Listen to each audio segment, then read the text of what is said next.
period of time on a daily basis, the average of the overnight rate will be X over time. So that is telling you right now that the market sees the Fed as more restrictive over time. Before, when it was down lower, it was telling you it would be lower and there would be some cuts built in, as well as the forecasts of economists.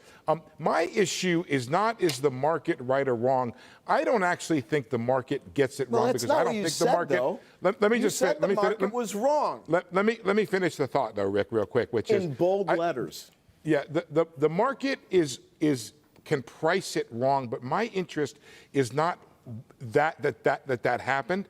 It's how the Fed is communicating such that the market prices in that eventuality. That, to me, actually, Rick. Who cares? What do you mean? Who cares? What do you mean, who cares? The Fed is guesswork. It gives fodder for many that don't really understand the market movement. Are you out of your mind? Traders have to live or die. Traders have to live or die by what they trade. By what they trade. You think that those guys know the future any better than anybody? They don't, but they're trading. Truly. But my friend, they are certainly.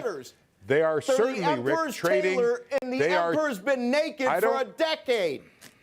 Steve, I don't need to show you a chart, The floor is yours, Rick. Hold, and then we'll come back to you. Go, Steve. I don't need to show you a chart, Rick, to show that the market and your trader friends out there trade on every verb, every adjective, every period, every comma spoken by the Federal Reserve. So my question is this. And I know traders that trade on full moons, new moons, and where Jupiter is in the sky. And they're big traders, huge hedge funds. So what does that mean? Well, I don't know what it means, Rick, but my point is that if you're arguing that it doesn't matter what the Fed says, I think we're living in different realities. I didn't say it doesn't matter. I'm saying that when the Fed talks, it doesn't mean that they're going to get the market right. It doesn't mean that the market is going to pay attention. No, but and here's another thing. QT, embedded in these minutes is another surrender, okay? Because the Fed understands that the Treasury is sweating bullets, that the Fed doesn't lower rates, doesn't ease the cost of servicing the debt. So now what they're doing, they're going into the QT mode. And you know what? The QT mode should exist, and it should stay, because they should be nervous that if they keep it in the $7 trillion camp, the next time we run into a problem, which is probably right around the corner, what are we going to do? Move it up to $11 trillion? Where do we draw the line?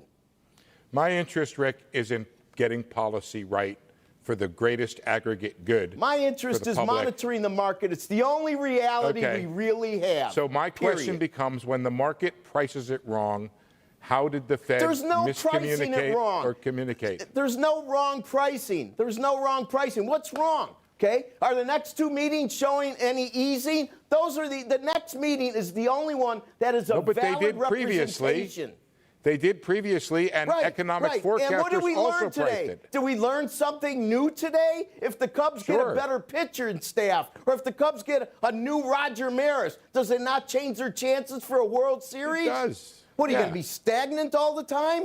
No, come on, Steve. You got to change. You got to change, Rick, as things go. I guess we got to go, Rick, but perhaps we'll continue this at another time. All right, we do have to leave it.